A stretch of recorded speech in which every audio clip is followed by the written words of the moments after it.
தர்த்திரம் இருக்கலாம், தர்த்திர புத்தி இருக்கக்கூடாது. குதிரையில ராஜா போயிட்டே இருந்தானா, ஒரு பிச்சைக்காரன் உட்கார்ந்து இருந்தான். ராஜாவுக்கு மனசு கஷ்டமாயிடுச்சு. பிச்சைக்காரனை பார்த்து ஒரு செப்பு காசு அப்படி தூக்கி போட்டான். அவன் கேட்ச் பிடிக்கிறத விட்டுட்டா, அது சாக்கடையில் விழுந்துருச்சு.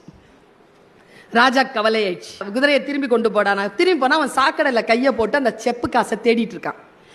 தேடாத தேடாத, இந்தா வெள்ளிக்காசு வச்சுக்கோன்னு. வெள்ளிக்காசை இந்த கையில் வாங்கிக்கிட்டு மறுபடியும் அந்த செப்பு காசையே சாக்கடையில் தேடுறான். ராஜா சொன்னார், நான் நிறுத்த சொன்னேனே, உனக்கு இது பத்தலையா? இந்தா ஒரு தங்க காசு. தங்க காசையும் வாங்கிக்கிட்டு அந்த பிச்சைக்காரன் அதுலேயே கை போட்டு தேடிட்டு இருந்தான்.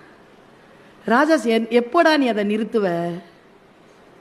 இல்லை இல்லை இருங்க வரேன் ஒரு நிமிஷம். ராஜா பேசிட்டு இருக்கான், இவன் சாக்கடையில் தேடிட்டு இருக்கான். சரி வா, உன்னை நான் ராஜா ஆக்குறேன்.